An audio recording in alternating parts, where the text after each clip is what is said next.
있습니다. 마태복음 3장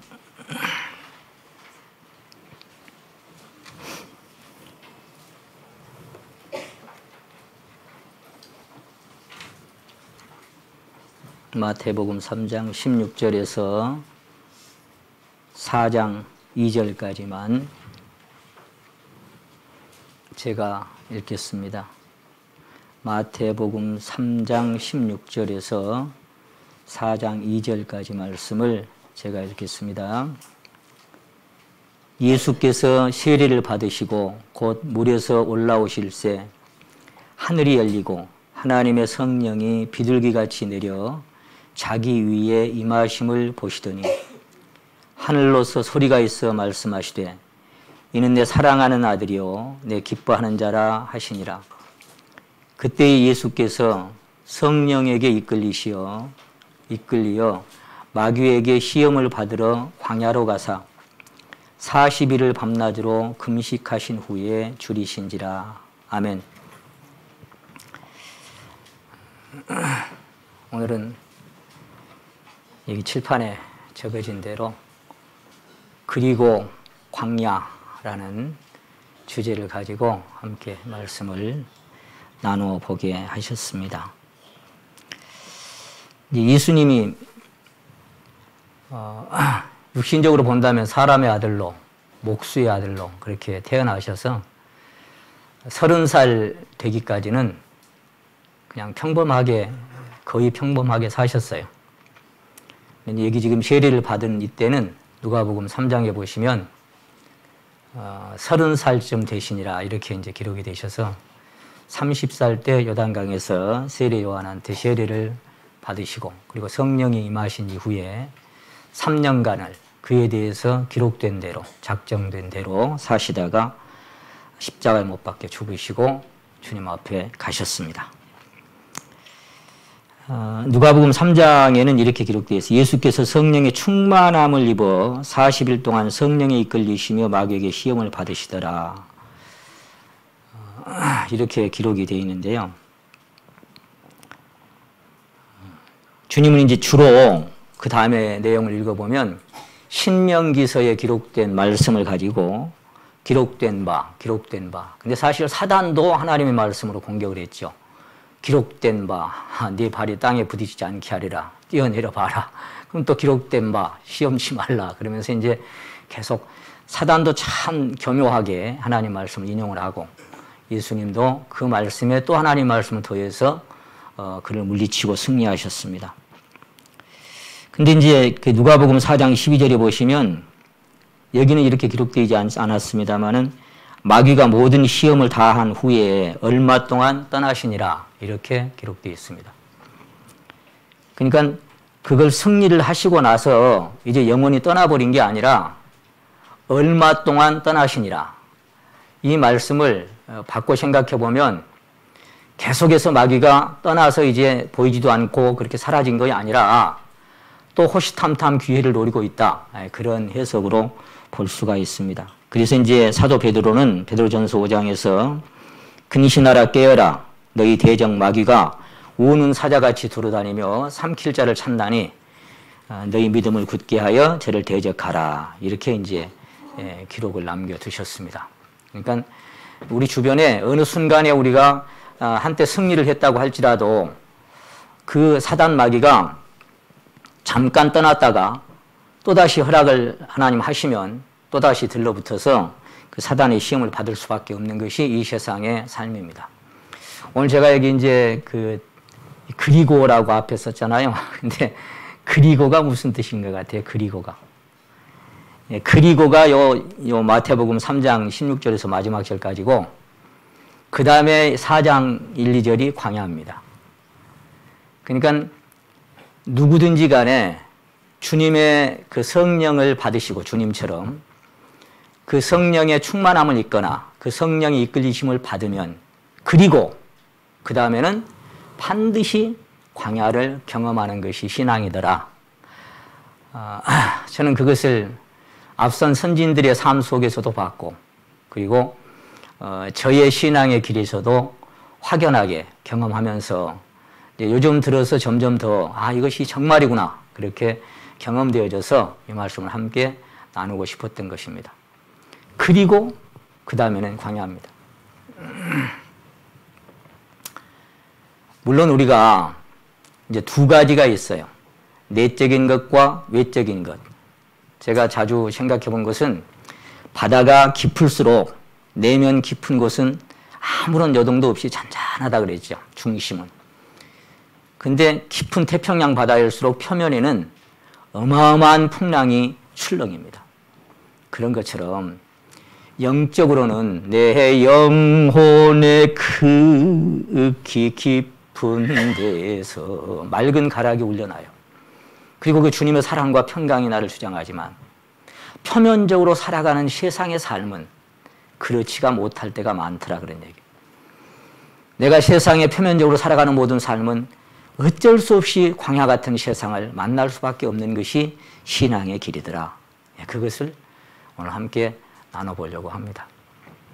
그래서 이 선진들은 우리가 사는 이 세상이 힘들고 고달플지라도 세상에 살 길이 험할지라도 하룻밤을 지난 듯이 잠깐이로다. 잠시 잠깐 후면 오시리가 오시리니 아무리 길어도 뭐 100년 남짓 되겠습니까? 그냥 지나가는 거예요. 어쨌거나 보이는 것은 잠깐이고 보이지 않은 것은 영원하기 때문에 우린 내적인 심령의 평강을 누리고 그 안에서 주님과 동행하면서 주님과 긴밀한 사랑을 나누지만 외적인 삶 속에는 이 광야 같은 세상을 끝까지 가야 된다. 그런 생각이 가면 갈수록 들어지게 됩니다. 그리고 이제 사단 마귀가 계속해서 삼킬 자를 찾는 것처럼 신명기 25장에 보시면 아말렉을 이제 도말하라 그러면서 네 피곤함을 타서 네 뒤에 떨어진 약한 자들을 찾느니라. 이 아말렉 그러니까 사단 육신의 어떤 것들은 그 사람이 피곤해지고 신앙에서 뒤로 밀려가고 그렇게 될 때 반드시 그 기회를 타서 뒤에 떨어진 자들을 덮치려고 하는 그것이 있기 때문에 우리는 늘 하나님의 생명 안에 깨어 있어야 된다. 그렇게 성경은 우리를 권하고 있습니다. 주님께서 성령에 이끌리시며 광야에서 시험을 받으신 것은 이 땅에 주님의 길과 주님의 자취를 따라가는 성도들이 걸어야 할 길을 본으로 보여주셨던 것이라고 저는 생각합니다. 오늘 제가 부제목을 성령에 이끌리어 그렇게 부제목을 정했어요. 성령에 이끌리어. 여기 지금 4장 1절에 보면 그때에 예수께서 성령에 이끌리어 마귀에게 시험을 받으러 광야로 가사 40일 동안 이렇게 되어 있습니다. 이 40일 동안은 우리가 영적으로 해석한다면 4,000년 신구약의 이제 이 유대인과 우리들의 역사를 얘기하고 그런 뭐 다윗도 40년, 바울도 솔로몬도 40년, 이제 사울도 40년 그랬던 것처럼 40년 세월 또 40년 광야 생활 이것은 우리가 이 세상 길을 살아가는 전체적인 삶이다 그렇게 봅니다. 그 40일 동안은 여기 지금 예수님께서 사단에게 시험을 받으시더라 이렇게 되어 있던 것처럼 끊임없이 계속되는 시험이 오는 것이 40년이 이 세상의 일생 내가 살아가는 일생 끝나는 동안에 계속해서 시험이 닥칩니다. 40일 동안 끊임없이 예수님이 시험을 받으셨던 것처럼 그러면 오늘 우리에게도 당연히 여러 가지 시험과 시련들이 마음과 삶을 힘들게 합니다. 버겁게 합니다. 크리스찬들을 맥 빠지게 하고 힘 빠지게 하는 그런 세상이 우리 옆에 있습니다. 그러나 그 시험을 통과하고 이기신 주님께서 세상에서는 너희가 환난을 당하나 담대하라. 내가 세상을 이겼노라 하셨던 것처럼 그 주님의 이김으로 이겨가는 것입니다. 근데 그 환난을 당하라 담대하라 그 말씀은 환난이나 시련과 고난이 없을 것이다 그런 얘기하고는 다르잖아요. 환난을 당하는데 담대해라. 주님도 여전히 똑같이 그렇게 고난의 길을 가다가 마지막 갔던 것이 십자가의 길이죠. 그런 것처럼 수순을 따라서 그 길을 따라서 그냥 가는 것입니다. 그런 먼저 가신 주님이 그렇게 가신 것은 히브리서 2장 18절에서 자기가 시험을 받아 고난을 당하셨은즉 시험받는 자들을 능히 도우시느니라 이렇게 기록되어 있어서 자기가 먼저 그렇게 성령에 이끌리시며 시험을 받으시고 그리고 그 이후로 살아가는 모든 성도들이 자기와 똑같은 시험을 경험할 때 그 시험 받은 자들을 도우신다라고. 그래서 로마서 8장의 사도 바울은 성령도 우리의 연약함을 도우시나니, 그래서 우리 연약한 모든 것들을 하나님은 도와주시기를 원하시는 것입니다. 환난이 없는 것이 아니라 환난을 당한다고 말씀하셨고, 그것도 많은 환난을 겪어서 간다고 말씀하셨는데, 의인은 고난이 많으나 여호와께서 그 모든 고난에서 건지신다고 말씀하신 것처럼 고난이 적은 것도 아니고 많다는 거예요. 그럼 없게 하실 수도 있는데 왜 자꾸 고난이 많으나라고 말씀하셨을까요? 저는 넘어지나 아주 엎드러지지 아니함, 우리가 아까 암송했죠. 넘어지지 않도록 붙들어 주시면 좋은데, 실패하지 않도록 붙들어 주시면 좋은데, 실패하도록 보고 계시고 넘어지도록 보고 계시다가 그 다음에 그를 건져주신 하나님, 그게 우리 주님의 은혜로 우리를 이끄시는 방법인 것 같습니다. 그럼에도 불구하고 성경은 여러 가지 시험을 만나거든 온전히 기쁘게 여기라. 이는 너희가 그 시험 속에서 인내를 배우고 인내를 온전히 이루면 그 인내가 이루어지는 그날에 조금도 부족함이 없이 온전한 사람이 되어서 나올 것이다. 욥처럼 나의 가는 길을 오직 그가 아시나니 그가 나를 단련하신 후에 내가 천금같이 나오리라고 자백했던 욥의 간증처럼 그 시험이 통과되고 난 이후에는 온전하게 나올 것인데, 왜 시험을 통과해야만 온전하게 돼서 나온다고 하시고 그냥 온전하게 하시면 안 될까요? 그렇지 않습니다. 반드시 그것을 통과해야만 온전한 길로 갈 수 있습니다. 그래서 사랑은 오래 참고라는 주제로 제가 서양에 때도 말씀드렸습니다만은, 그 사랑의 힘에 이끌려서 이런저런 것들을 겪지 않는 게 아니고 모든 것을 참아내고 모든 것을 믿고 모든 것을 바라며 모든 것을 견디고 가는 것이 신앙이지, 그게 안 받고 안 당하고 그렇게 피해가는 길이 아니라 모든 것들을 받고 믿고 당하고 견디면서 가는 것이 신앙의 길이더라, 그런 이야기.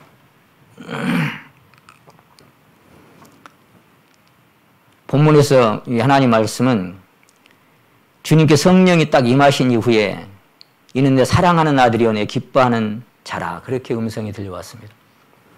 그러니까 그렇게 성령에 이끌려서 광야로 가는 사람은 하나님의 사랑을 입은 사람들입니다. 하나님의 사랑을 깊이 입은 사람들이에요. 영접하는 자고 그 이름을 믿는 자들에게는 하나님의 자녀가 되는 권세를 주셨으니 혈통으로나 육정으로나 사람의 뜻으로 아니하고 하나님의 뜻으로 난 자들, 거듭난 자들. 이 거듭난 모든 성도들은, 땅에 있는 성도는 존귀한 자니 나의 모든 즐거움이 저에게 있도다. 그러면 그 안에 주님의 성령이 임하시고 그리고 하나님의 생명을 얻은 사람들은 그리고 어째요? 바로 광야로 갑니다.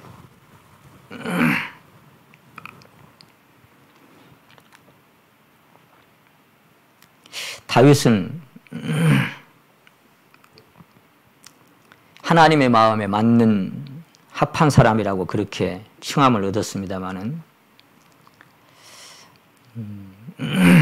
곧바로 주님이 성령에 이끌려서 이 광야로 갔던 것처럼 똑같이 푸른 초장을 지나서 사망의 음침한 골짜기를 경험할 수밖에 없었습니다. 내 영혼을 소생시키시고 자기 이름을 위하여 의의 길로 인도한다고 하셨는데, 의의 길로 인도하신다고 노래했는데 그 길이 푸른 초장이 아니라 광야일 때가 많더라, 그런 얘기예요. 왜 하나님은 그토록 사랑하시고 기뻐하시는 아들을 하필 삭막한 광야로 몰아내셨을까요? 왜 성령께서는 성령의 인도하심을 받으라고 말씀하셨는데 그 성령께서는 왜 그렇게 광야로 사랑하는 자를 내모실까요? 유대민족이 애굽에서 유월절 어린 양 피로 구원받고 홍해를 걷는 것은 우리가 구원받고 침례받은 것하고 똑같은 겁니다. 그리고 그들이 딱 나가보니까 처음에는 엘림에서 종려 70주가 있는 그곳을 만나기도 했지만 그거는 잠깐 통과하는 겁니다. 저는 그걸 볼 때 뭘 느껴지냐면 구원의 기쁨, 그 구원의 기쁨이 잠깐 있어요. 그 엘림을 만난 것처럼 거기서 샘물도 있고 그 종려나무도 있고 구원의 기쁨이 잠깐 있어요. 근데 그 기쁨이 지나고 나면 바로 또 스쳐서 광야로 들어갔던 것이 유대민족입니다. 하나님께서 그들을 이끄신 것은 내가 너희 중에 거하려고 그리고 가나안 땅으로 인도하려고 인도해 내셨지만 그곳은 광야를 거치지 않고는 결코 들어갈 수가 없는 것입니다. 여러분 잘 아시는 것처럼 신명기 8장에는 여호와께서 이 40년 동안에 너로 광야의 길을 걷게 하신 것을 생각해라. 기억해라. 그러니까 걷게 하셨다 그 말은 뭔 말이에요? 아까 성령에 이끌리시어 광야로 했던 것처럼 그들이 그쪽으로 가고 싶어 간 게 아니에요. 그 광야의 그 길로 뒤에는 애국 군대가 쫓아오고 앞에는 홍해가 가로막고 있는 그 진퇴양난의 그 어려운 골짜기를 그들이 글로 가고 싶어 간 게 아니에요. 구름기둥 불기둥 인도하셨어요. 어디로? 광야로. 구원받은 이후에 곧바로 그곳으로 간 거예요. 그리고 그곳을 통과할 수밖에 없게 하셨던 것입니다. 여러분이 구원받은 지 몇 년이 됐든 이간에 지금까지 살아온 길을 가만히 돌이켜 보십시오. 푸른 초장만 지나왔던가요? 쉴만한 물가로만 걸어왔습니까? 아닐 겁니다. 모두 다 돌아보면 하나같이 그리고 광야가 기다렸던 그런 시간들을 여러분 신앙 길 안에서 간증해낼 수밖에 없을 것이다. 저는 그런 생각이 들었습니다. 광야길을 걷게 하신 것은 첫 번째 이유가 너를 낮추시기 위해서다 그랬잖아요. 사람이 낮춰지는 것이 그냥 낮춰지는 게 아닙니다. 애통하는 자는 복이 있다 그랬는데 마음이 가는 자는 복이 있다 그랬는데 마음을 찢고 마음을 기경하고 옷을 찢지 말고 마음을 찢어라. 그게 애통하는 마음인데 마음을 찢는 게 내가 막 찢어낸다고 찢어집니까? 그게 애통하는 자리인데 그게 겸손의 자리인데 그렇지 않습니다. 하나님은 그럴 만한 조건을 허락하시고 그 조건 속에서 그 사람을 찢어냅니다. 그 사람의 마음을 찢고 그 사람의 마음을 갈아엎습니다. 그래서 갈아엎어서 찢어지게 되면 그게 옥토로 변하고 그리고 그 자리는 마침내 생명이 발화하는 생명의 자리로 하나님은 이끌어 가시는 것입니다. 제가 전에도 한번 읽어드렸습니다마는 주께서 당신을 낮추기로 작정하셨다면 당신을 낮추시기 위해 주변 환경을 조성하실 것입니다. 그렇다면 그 환경이 당신이 원하고 바라던 환경이겠습니까? 당신이 바라고 원하는 환경은 평탄하고 형통한 것입니다.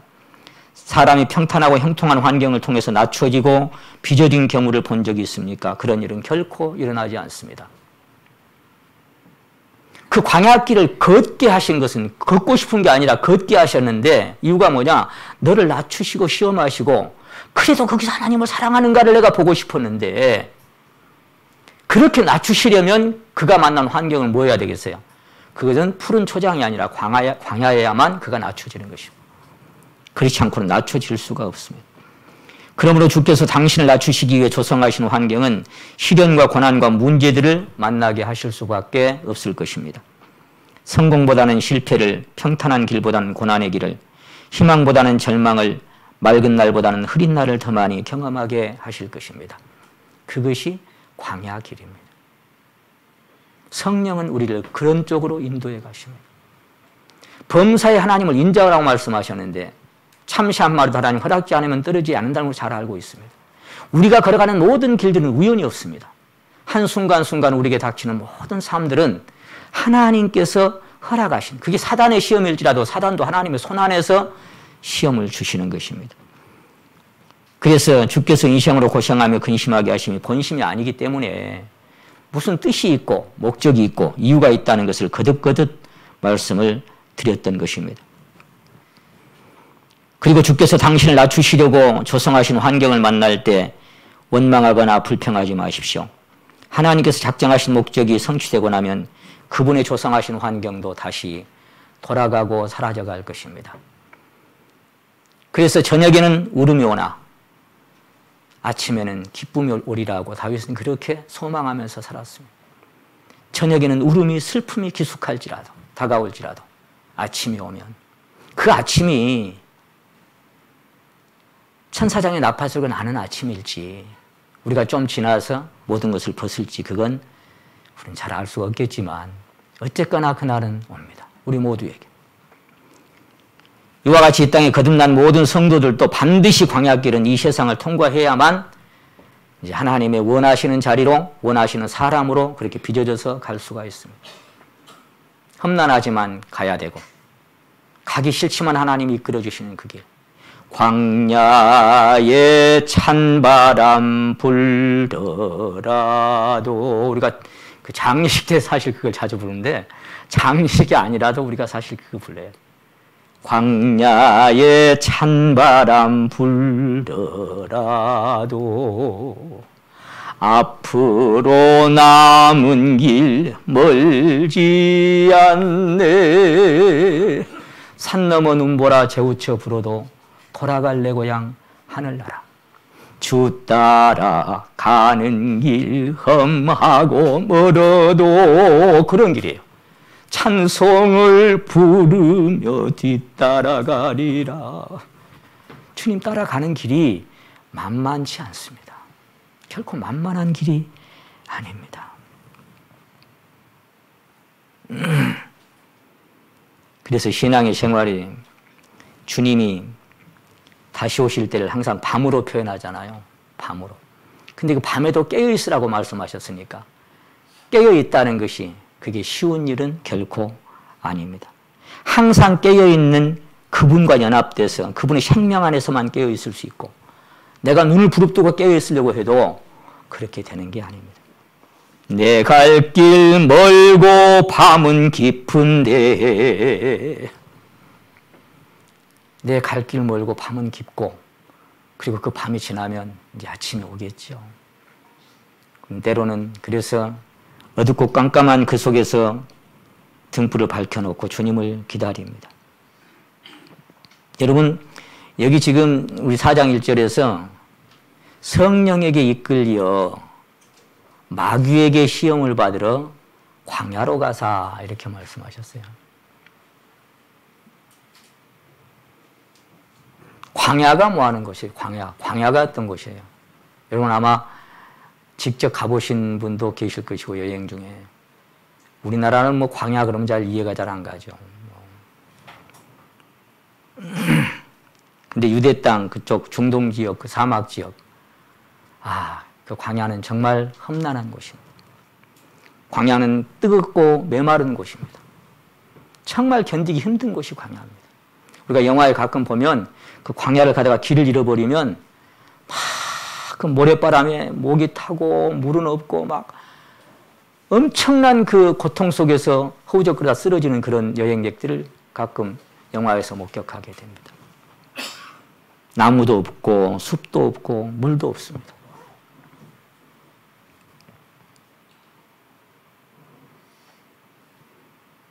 그곳에서는 머물러서 살 곳이 아닙니다.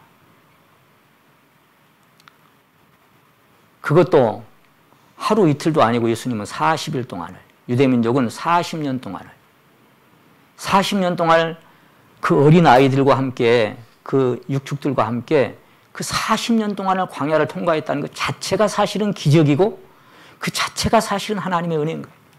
거기를 어떻게 통과를 했을까요? 그 메마른 황량한 광야 너무나 두렵고 무서운 곳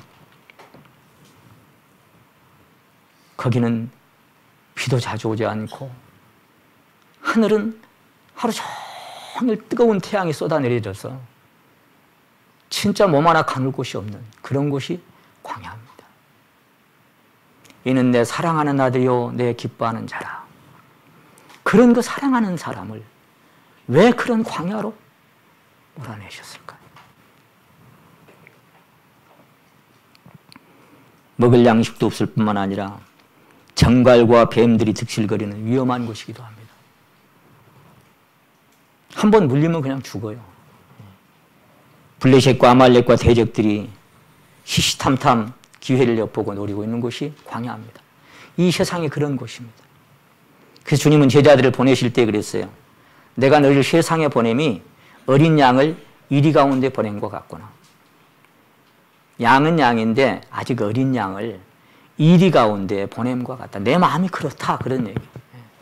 그러니까 지금 우리가 세상에서 이렇게 믿음을 지키면서 버티고 살아가는 이 모습을 주님은 그런 모습을 보고 있는 거예요. 내가 너희를 세상에 보낸 것이 어린 양을 이리 가운데 보냄과 같다. 그런 심정으로 저와 여러분을 지켜보고 계시는 것입니다. 그리고는 함께 이끌어 주시는 것입니다. 광야는 하나님의 도우심이 없이는 통과할 수 없는 곳입니다. 그래서 신명기 8장에는 광대하고 위험한 광야, 곧 불뱀과 정갈이 있고 물이 없는 간주한 땅을 지나 이렇게 되어 있어요. 정갈이 득실되고 물이 없고 간주한 그 사막을 통과해야만 합니다. 근데 그 40년 동안을 통과하면서 여러분 잘 아시기 때문에 제가 안 찾고 그냥 말씀드릴게요. 신명기 8장에는 40년 동안 내 의복이 헤어지지 아니하고 발이 붙들지 않았더라. 어떻게 그런 일이 있을 수 있어요? 신발 한 컬레 사서 뭐 신고 간 게 아니라 그냥 샌들 같은 거 뭐 끌고 오더니 맨발이 많았겠잖아요. 근데 40년 동안 입고 나온 옷도 그럼 옷을 빨아서 뭐 세탁에 입겠어요? 뭐 하겠어요? 그 40년 동안을 옷도 헤어지지가 않고 발도 뭐 이렇게 상하거나 그렇지 않았대. 40년 동안. 2장 7절에 보면 40년 동안 내가 너와 함께 있기 때문이라고 말씀하셨습니다. 시편 105편에 보시게 되면 거기 한번 찾아보시겠습니다. 시편 105편. 참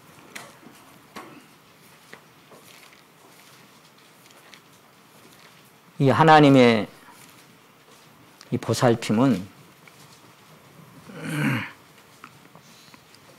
시편 105편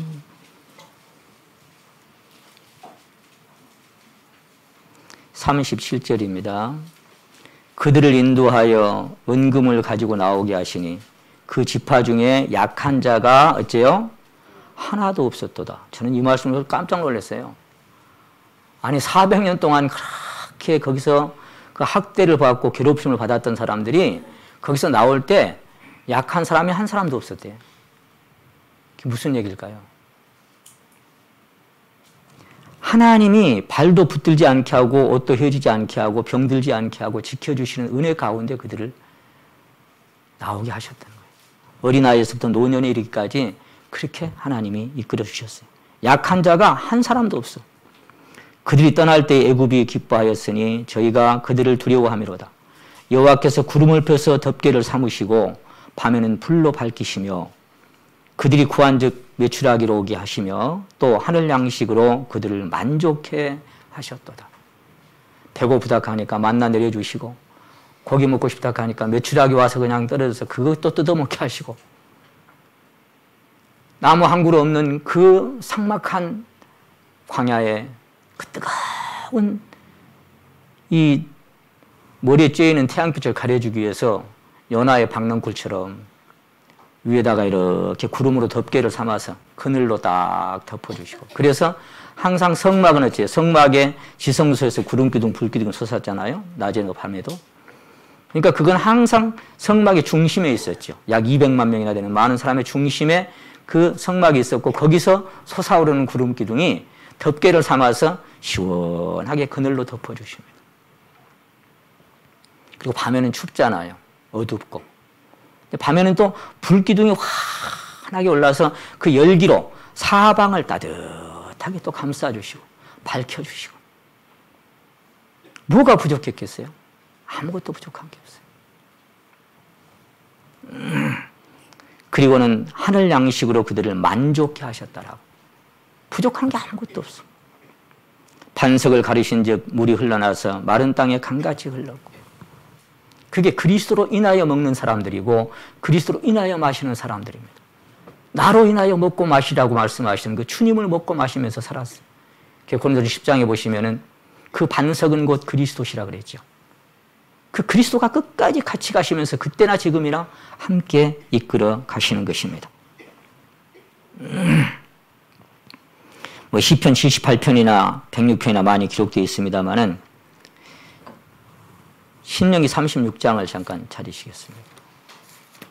32장입니까? 32장.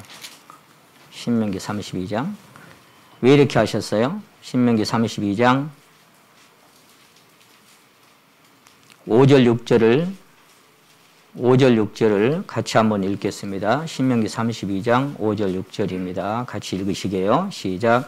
그들이 여호와를 향하여 악을 행하니 하나님의 자녀가 아니요 흠 있는 사곡한 종류로다.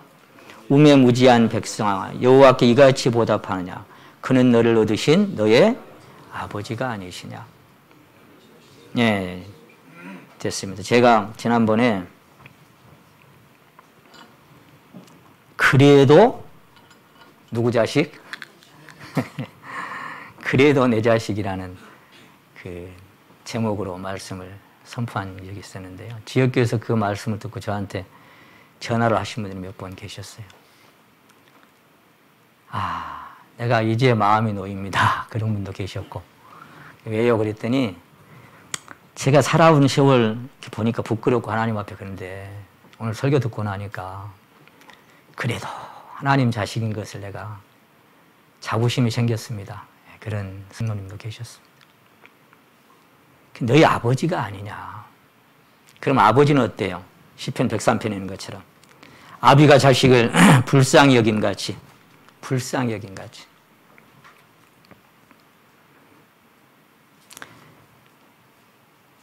우리가 아버지의 그 손길 아래 품 안에 있다는 것은 왜 불쌍히 여기셔요? 한번 따라해 보십니다. 이는 저가 우리의 체질을 아심이라.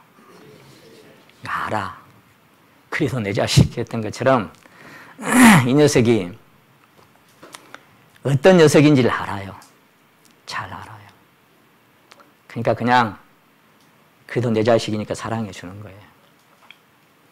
제가 그때도 말씀드렸지만 너 한 번만 더 그러면 딱 거짓말이라고 그랬죠. 한 번만 더 그러면 그래도 안 돼. 왜냐면 하나님의 본성이 사랑이시라 다시 돌아가 버려. 본성으로 돌아가. 우리가 본성을 어쩔 수 없는 것처럼 하나님의 본성도 어쩔 수가 없는 것입니다. 그래서 그 옆에 9절부터 보십니다. 여호와의 분깃은 자기 백성이라 야곱은 그 택하신 기업이로다.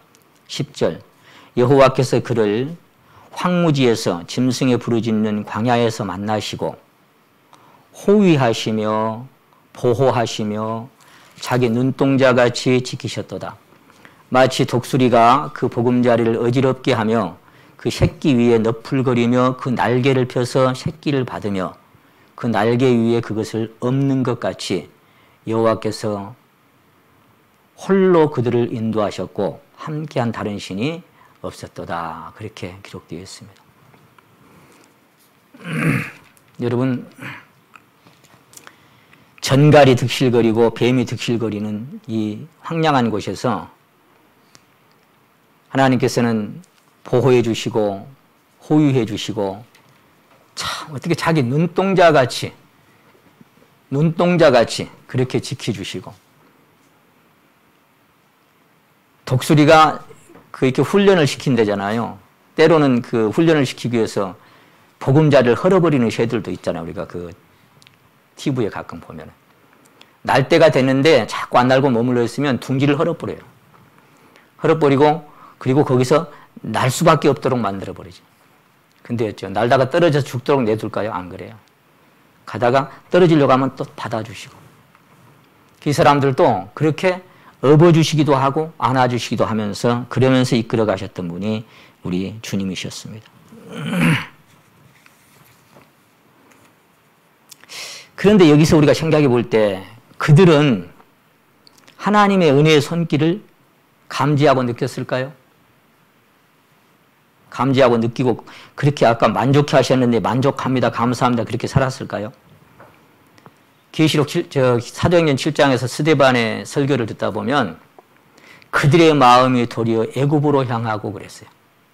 그들의 마음이 도리어 애굽으로 향하고. 민수기 11장을 한번 찾아보시겠습니다. 그 앞에 민수기 11장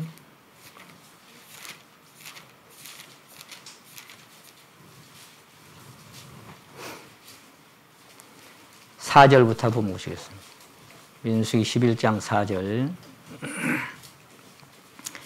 이스라엘 중에 섞여 사는 무리가 탐욕을 품음에 이스라엘 자손도 다시 울며 가로되 누가 우리에게 고기를 주어 먹게 할꼬 우리가 애굽에 있을 때에는 값없이 생선과 외와 수박과 부추와 파와 마늘을 먹은 것이 생각나거늘 이제는 우리가 기력이 쇠약하되 이 만나 외에 보이는 것이 아무것도 없도다 하니 만나는 가시와 같고 모양은 진주 같은 것이라. 백성이 두루다니며 그것을 거두어 맷돌에 갈기도 하며 절구에 찢기도 하고 가마에 삶기도 하여 과자를 만들었으니 그 맛이 기름 섞은 과자 맛 같았더라. 밤에는 이슬이 진에 내릴 때에 만나도 같이 내렸더라. 출애굽기 16장에 보면은 맛은 꿀 섞은 과자 맛 같았더라. 그렇게 되어 있는데 여기는 기름 섞인 과자 맛 같았더라. 이렇게 되어 있습니다.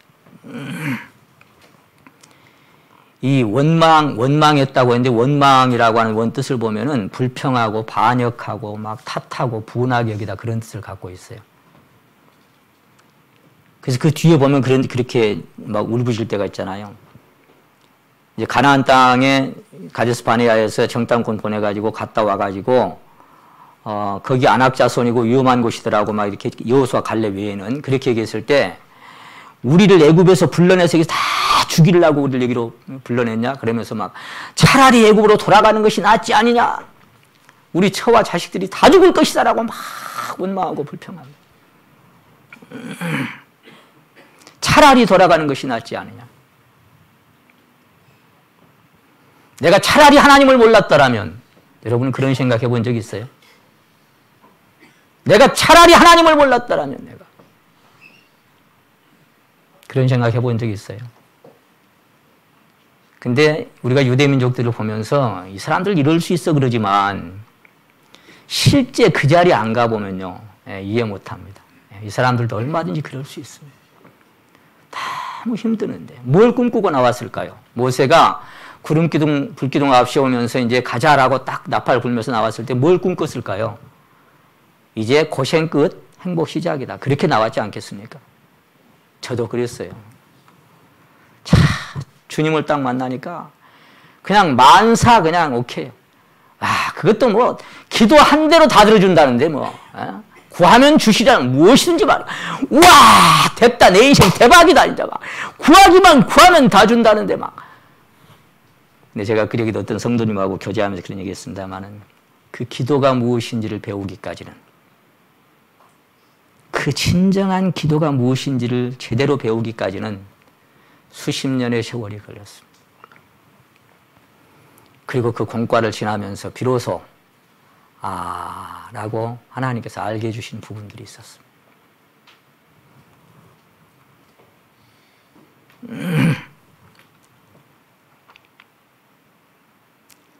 여러분 그들은 원망하고 불평하고 매사에 하나님 앞에 반항적이었습니다. 너희가 애굽에서 나오던 날부터 오늘까지 너희 습관이다. 불평하는 것이, 원망하는 것이. 애굽에서 나온 그때부터 지금까지 너희가 습관이다 그랬어요. 그러니까 한 번도 하나님 제대로 섬긴 적이 없어요. 그래도 하나님 어째요? 그들은 그런 그들을 어째요?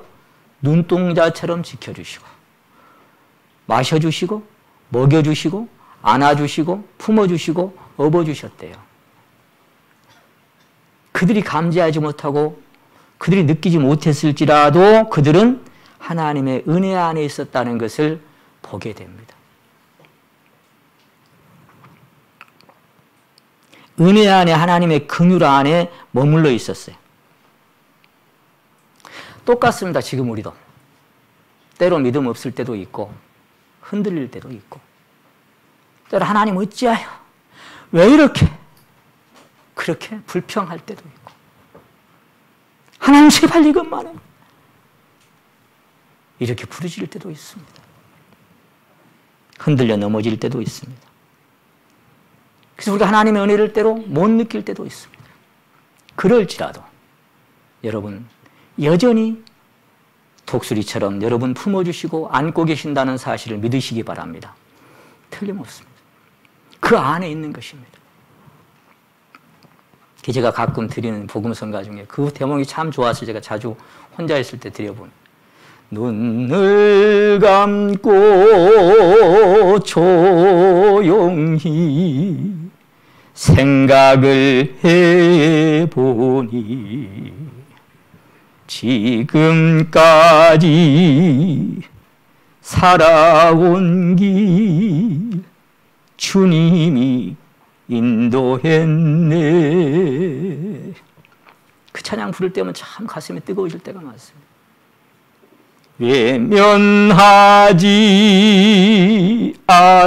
않으시는 우리 주님 때문에 눈물로 울며 살아온 길. 웃음으로 변했네. 그럴 때가 있어요. 우리가 어느 시간이든지 다 좋아하는 찬송가 구절이 460장이죠. 다 좋아하는 소절이 지금까지 지내온 것 뭐예요? 주의 크신 은혜라. 심란할 때도 속상할 때도 아플 때도 쓰러질 때도 눈을 감고 조용히 생각해 보면 그런 순간에도 내가 하나님의 품 안에 있었음을, 하나님의 은혜 안에 있었음을, 유대민족들이 여전히 감지하지 못하고 원망하고 불평하고 반항하지만 너희들 아무것도 부족한 게 없었어. 내가 너희를 여전히 안고 있었고 여전히 품고 있었어. 그거 알아. 주님은 그렇게 말씀하시는 거예요. 가면 갈수록 느끼는 것은 우리는 미쁨이 없을지라도 주는 일양 미쁘신 것을 느낍니다. 나는 미쁨이 없을지라도 주님은 일양 미쁘셔서 변함이 없습니다. 무비보셋과 맺은 요나단과의 언약이 끝까지 갔던 것처럼 기브온 백성하고 맺은 언약이 끝까지 갔던 것처럼 우리와 주님과 맺은 그 언약, 내가 너를 버리지 아니하리라고 세상 끝날까지 함께하리라고 약속하셨던 그 은혜의 약속은 어제나 오늘이나 영원토록 동일하신 주님의 은혜 안에서 저와 여러분을 품고 있습니다. 우리도 그들처럼 믿음 없을 때 있습니다. 흔들릴 때 있습니다. 그래서 가는 길이 참 험하게만 느껴지고 힘들게만 느껴질 때도 있지만 그래도 우리가 가는 길이 그분의 손길 아래서 가고 있다는 것을 믿고 그리고 감사하면서 걸어가는 것입니다.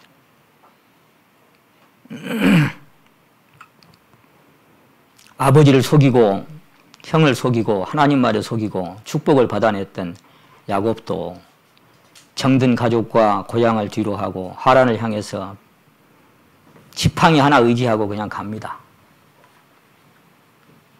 근데 거기서도 제가 본 게 뭐냐면은 만약에 그 베델에서 하나님을 만나지 못했더라면 이제 호세아 12장 4절에 보시면 하나님은 베델에서 저를 만나시고 그랬어요. 야곱도 그랬잖아요. 돌베개 베고 자다가 꿈에 사닥다리가 있고 하나님 천사가 오르는 하나님 딱 하나님이 여기 계셨는데 몰랐네. 하나님은 베델에서 저를 만나시고 자, 그 하나님이 야곱을 만나지 않았다면 야곱의 남은 인생길이 어땠을까요? 야곱의 남은 인생길. 거기 28장 15절에 그 기록된 그 약속의 언약은 내가 너와 함께하여 네가 어디로 가든지 너를 지키며 너를 이끌어 이 땅으로 돌아오게 할지라. 내가 네게 허락하는 것을 다 이루기까지 너를 떠나지 아니하리라. 그게 하나님과 야곱이 맺은 언약입니다. 약속입니다. 그런데 라반의 집에 딱 들어가자마자 자기보다 이 지렁이 같은 야곱, 사기꾼 야곱, 거짓말쟁이 야곱보다 더 한 단수 높은 라반에게 붙여가지고 10번이나 그 품삯을 자꾸 번역하면서 20여 년 동안 그 머슴살이를 아주 고달프게 해냅니다. 아침에 깨어보니 내 아들아. 거기서부터 시작해서 계속해서 고달픈 삶이 진행이 됩니다. 베델에서 하나님을 만나고 그 다음에 그가 어디로 갔어요? 바로 광야 길로 가는 겁니다.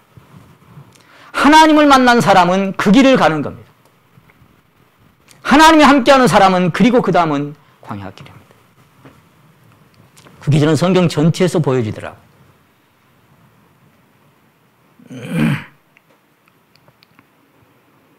그날 이후로 야곱의 걷는 길은 광야 길로 험난한 길로 걸어갔습니다. 주께서 요단강에 세례를 받으실 때 주님께서 하늘에서 들려오는 소리가 이는 내 사랑하는 아들이요 내 기뻐하는 자라 그렇게 했던 그 주님에게 그 사랑했던 사람에게 그 기뻐했던 아들에게 가라고 했던 그 광야처럼 야곱도 그 광야길로 들어갈 수밖에 없었습니다. 야곱에게도 뭔 칭호가 따라다닙니까? 이 말라기서나 로마서 9장에서. 자, 아까 예수님한테 이는 내 사랑하는 아들이요 내 기뻐하는 자라 그랬죠. 근데 말라기서 1장이나 로마서 9장에서 야곱을 향해서 태어나기도 전에 하나님이 칭했던 칭호가 있죠. 따라해 보십니다. 내가 야곱은 사랑하였고 에서는 미워하였노라. 네, 그거예요. 사랑하는 야곱. 야곱을 만나시고 그 사랑하는 야곱을 만났어요. 그 지렁이 같은 사육 같은 야곱을 하나님은 사랑하셨어요. 그리고 그가 가는 길은 광야길로 내모셨습니다. 내가 야곱은 사랑하였고 그 사람이었어요. 그의 길은 메마르고 황량한 사막 같은 인생 길이었습니다. 내가 너와 함께하고 너를 지켜준다고 하던 그의 삶 속에는 많은 시련과 고난과 환난과 눈물과 터덕거림이 있었습니다. 애가 타고 가슴이 찢겨지는 그런 순간이 얼마나 많았는지 모릅니다. 여러분 잘 아시는 것처럼 나중에 130년이 지나서 바로 앞에 섰을 때 네 나이가 몇 살이냐? 나 130년밖에 안 살았어. 그런데 살아온 세월 보니까 험악한 세월을 내가 보내고 살았습니다. 이렇게 간증을 합니다. 하나님이 함께 하신다는, 하나님을 사랑했다고 하는 사람의 삶이 왜 이렇게 험악한 삶을 살아요? 또 다른 성경에는 고통스러운 삶을 살았습니다.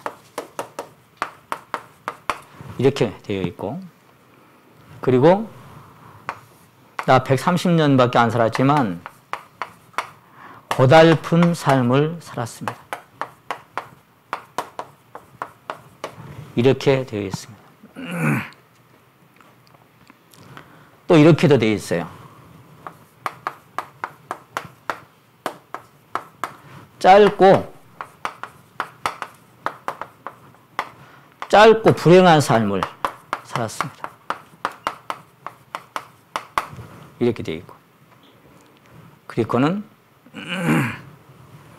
뭐 다 같은 말이겠습니다만 험난한 세월을 살았습니다. 자, 이게 이 하나님을 만나고 광야 같은 세상을 살았던 사람의 삶입니다. 어떤 사람에게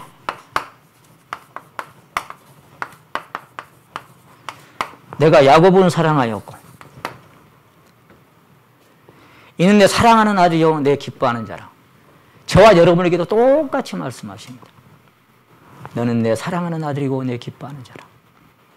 그리고 거기로 성령은 이끄십니다. 내면에는 영적인 평안과 축복이 있을지라도 우리의 삶은 결코 만만치가 않습니다. 험악한 세월. 험악한 세월. 이게 그냥 한마디로 표현하니까 그렇지. 한번 생각해 보세요. 고통스러운 삶을, 고달픈 삶을, 험난한 세월을, 짧고 불행한 삶을. 제가 지난번 수양에도 나는 야곱을 보면 그 노래가 항상 생각나요. 사랑도 해봤다. 이별도 해봤다. 산전수전 다 겪어봤다. 아내를 둘이를 만났다가 첩들로 아기를 낳다가 그 속에 시기질 타면서 온갖 요셉을 잊어버렸다가 베냐민을 잊어버렸다가 딸이 강간을 당했다가 그리고는 예서가 쫓아온 두려워서 그냥 약복강에서 씨름하다가 환도뼈 얻어 터져가지고 천사한테 평생을 절름발이로 절다가 그의 인생을 한번 생각해 보세요. 산전수전 다 겪었습니다. 말 그대로. 눈물도 흘렸다. 원망도 해봤다. 삶에 지쳐 쓰러져도 봤다. 그 노래가 항상 생각납니다. 이것도 저것도 다 해보고 그렇게 사는 것이 야곱의 인생이었습니다. 오늘 우리가 사는 것도 뭐예요? 내 고생하는 것 옛 야곱이 돌베개 베고 잠 갔습니다. 그래도 뭐예요? 꿈에도 소원은 늘 찬송하면서 죽게 더 가까이. 그럼 야곱이 이렇게 광야 같은 그런 인생길을 험난하게 살아가는 길이 어디로 가는 길이었을까요? 어디로? 하나님의 장종으로 더 깊이 가는 길이었어요. 그렇게 지렁이 같고 거짓말장이 사기꾼 같은 그 야곱이 그 많은 어려운 환경 속에서 다뤄지면서 비로소 영안이 밝아지고 하나님과 깊은 교감 속에 들어가는 그런 순간으로 가고 있는 길이었어요. 그의 신앙이 성장하고 장성하는 과정이 이 광야를 걸어가는 길이었던 거예요. 여러분도 꿈에도 소원이 늘 찬송하면서 죽게 더 가까이 나가는 게 여러분의 소원입니까? 그는 비록 광야처럼 메마르고 황량한 인생길을 살아갔지만 그의 인생이 다 끝날 무렵에야 비로소 그가 살아온 모든 지난 세월이 하나님의 은혜였음을 자복합니다. 여러분 잘 아시는 창세기 48장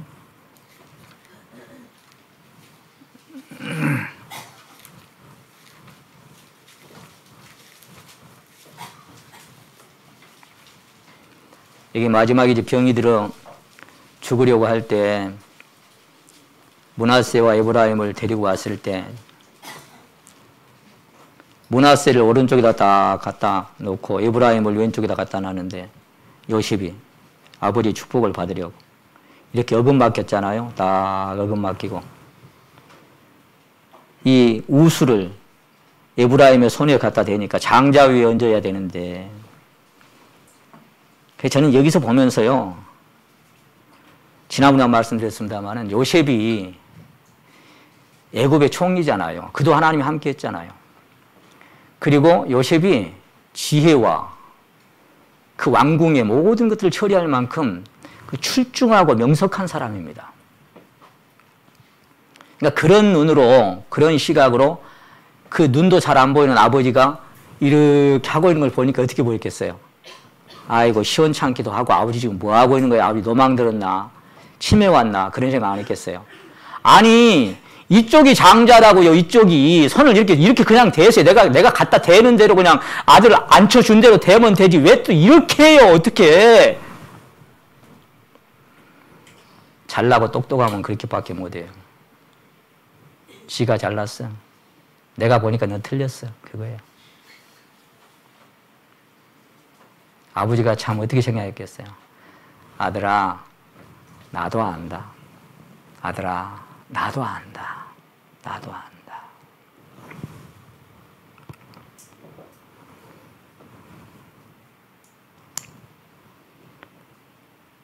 이때 이 사람은 비로소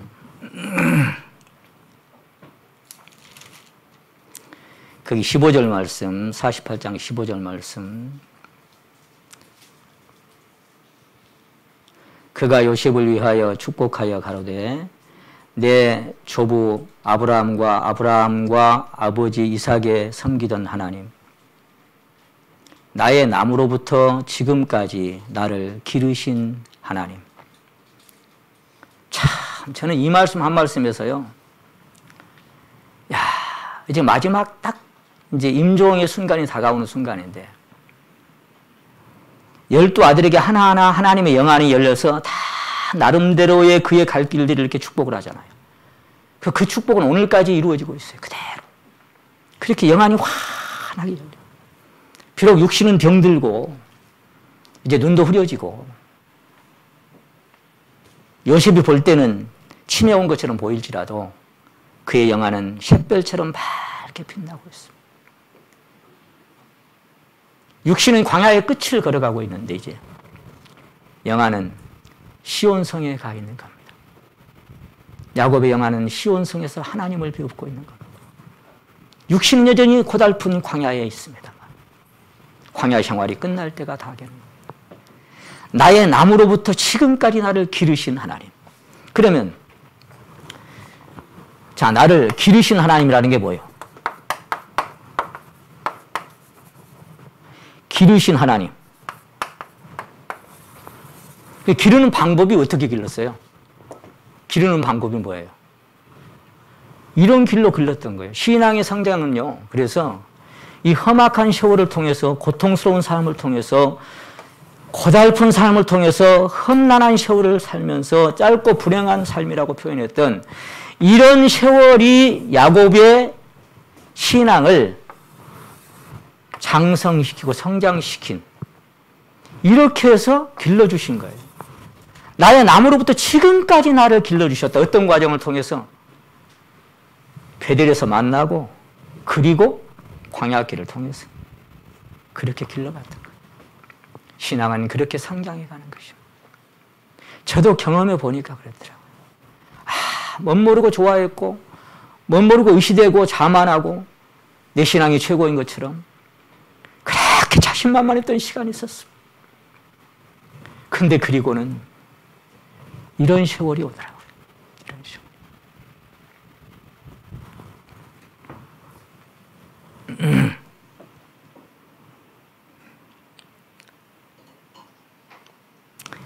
야곱이 만약에 그 순간 찬양을, 지금 같은 찬양을 들었다면 그 찬양을 드렸을 것 같아.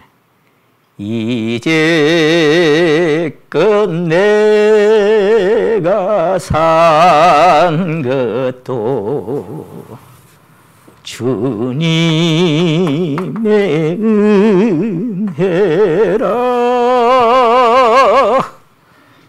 또 나를 장차 본 향해 인도해 주시리. 그래, 이제껏 내가 산 것도 주님의 은혜였구나. 눈은 비록 어두워졌지만 눈을 감고 조용히 생각을 해보니 지금까지 살아온 길 주님이 인도했네. 그제 가서야 그는 비로소 내가 태어날 때부터 오늘까지 사랑하신 그 주님의 손길 안에 내가 있었구나. 비록 눈물 많은 세월이었지만 내가 주님의 은혜 안에 내가 살았었구나. 그래서 하나님이 함께 하셨던 수많은 선진들, 다음에 또 더 말씀드릴 기회가 있어야 되겠네. 무엇이도 떨기 나온 불꽃 중에서 하나님을 만나지 않았더라면 노후를 그냥 편안하게 살다가 갔지 않았을까요?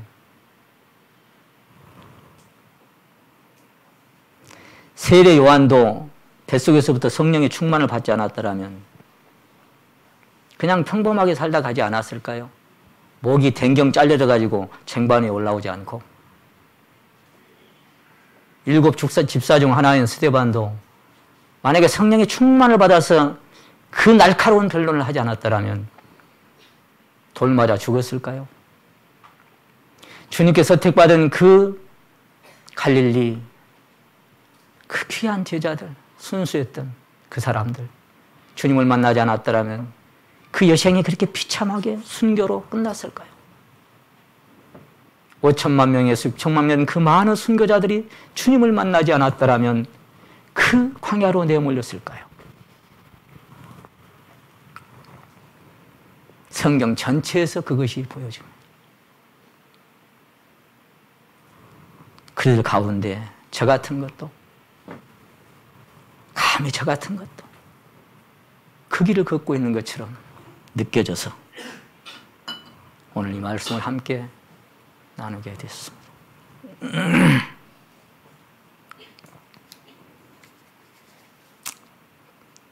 다 말씀드리려면 시간이 부족하고요. 어쨌거나 우리 모두는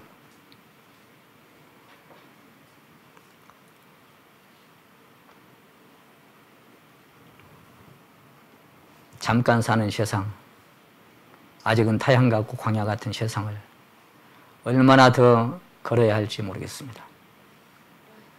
걸어가는 동안 내가 느끼든 느끼지 못하든, 내가 때로 믿음 없어 쓰러지고 흔들리건 그렇지 않건 간에 여전히 하나님의 품 안에 있음을, 하나님의 장중에서 보호받고 있음을 믿고 늘 그분 앙망하시면서 감사하고, 요즘 저는 아침에 일어나면 주님 감사합니다. 감사합니다. 다만 한 가지, 오시지 않아서 좀 아쉽지만 감사합니다. 저녁이 되면 그래도 주님 저녁에도 감사합니다. 그리고 또 주님 사랑합니다. 내가 주님 사랑하는 줄 주님 아시지 않습니까? 그런 자백들을 날마다 드리면서 그분의 은혜 안에 제가 이렇게 잡혀 있음을 하나님께 감사하면서 하루하루를 살아갑니다. 한 군데 찾아 읽고 마치겠습니다. 고린도후서 4장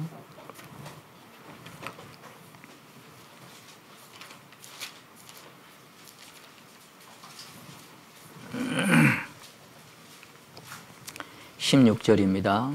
고린도후서 4장 16절. 이 말씀은 제가 저희 자매가 떠난 지가 벌써 이제 10여 년 세월이 지났습니다만, 자매가 먼저 떠나고 한 1년 가까이를 주님과 씨름하다가 받은 대답이 이 대답이었습니다. 수많은 캐션에서 저를 건져주신 말씀이 이 말씀이었습니다. 고린도서 4장 16절 18절까지 같이 한번 읽겠습니다. 시작. 그러므로 우리가 낙심하지 아니하노니 겉사람은 후패하나 우리의 속은 날로 새롭도다.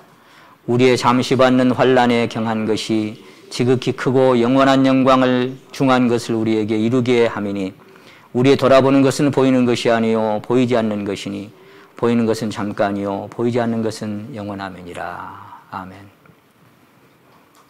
지극히 크고 영원한 영광을 이루시려면 잠시 받는 환난에 경한 것은 반드시 이 광야길을 통해서 우리가 경험하고 살 수밖에 없다는 것을 우리는 압니다. 그래서 겉사람은 후패해 가고 세월 따라 또 다 가겠지만 우리의 속은 날로 새로워서 내면에 깊은 주님의 사랑, 주님의 생명 풍성하게 누리는 남은 시간들 되게 하시기를 소망합니다. 고린도전서 성찬